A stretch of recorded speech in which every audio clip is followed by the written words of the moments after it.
How does the view feel from so high up in that airplane? To have your head in the clouds, to experience the beautiful moment of seeing the earth. For a moment, I would like to identify what constitutes as being in the moment, or in other words, where being and the moment intersect and integrate each other into one. And through this integration, a state of being rises from the ashes of non-presentness. We, as the human race, have coined this going through the motions, where we are not present and we have the potential to be transported to the place of here and now. I like to use the word transport because it's as if our unconscious awareness is transported to conscious awareness. Most of us yearn for this place and do our best to hone this skill of transporting to the place of pure presentness. And today, I'd like to take you there.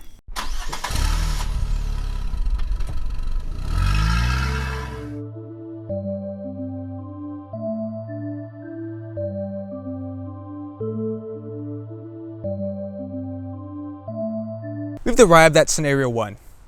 The other day, life was asking me a question, and I realized that question life was asking me was the same question I'd been asked many times in my life, just with different masks to hide the same flesh underneath. So let's go to the next question with a different mask, but same flesh underneath. This next scenario is a question that had been floating around on the internet a couple years ago, and it was something to the effect of women asking their significant other if they would love them through whatever physical change. And most men hear that and think, what a stupid question. Why would I love you to the same degree if you weren't human anymore? And I was in that same camp, but I realized that scenario 1 and scenario 2 were the same question. Life was asking me to accept it through whatever change and love it.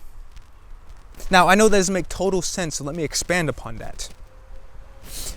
The Taoists often associated femininity with chaos. And what is chaos but a state of constant change and transformation of everything?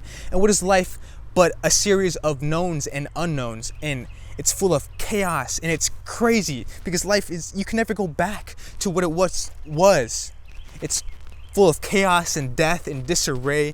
And what's worse and even more stressful is you have to accept it and love it to bring meaning to it. So I don't think it's just a stupid question. I think that question they're asking you, underneath it is a test. It's a test to see if you're capable of adapting to chaos and constant change, and testing your competence of traversing life.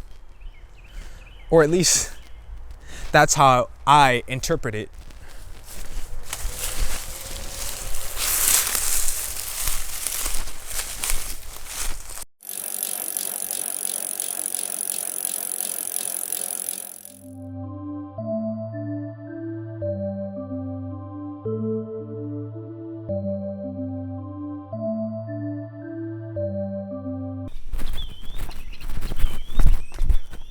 This is the place of pure action. Next time you go on a walk or run, watch what happens inside your head.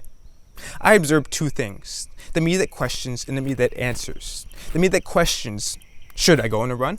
And the me that answers with going on the run.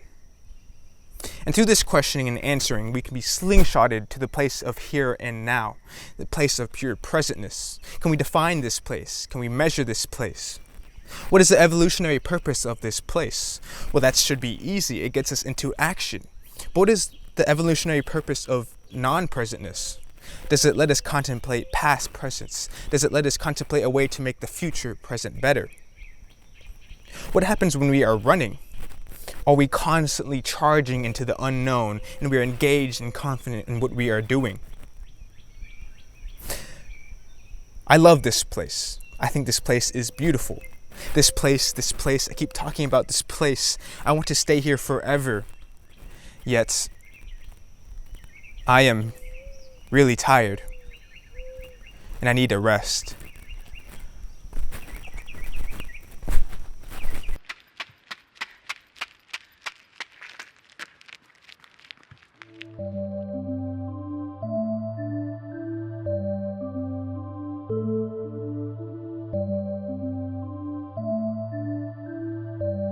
We've come to the end of a cycle. We yearn for the place we were just at. We crave it, we miss it, we desire it, and we become dissatisfied with the place of here and now. We ask the world, can you please take me back to that place? Can you not understand my pain? Please just give me that feeling again. Transport me to that place. Or better yet, give me half of it and I'll be satisfied. Give me a quarter of it and I will be satisfied. Give me an eighth of it and I will be satisfied. But don't worry and don't be sad. We've come to the end of a cycle. You can pick yourself up again and do it all over again. One should learn to love the feeling of being misunderstood by the world, because in this spiral of disconnectedness can one find salvation in a full, all-embracing, momentary connection, ending a cycle and restarting a process, forever having to love the ever-changing circumstance of charging into the unknown.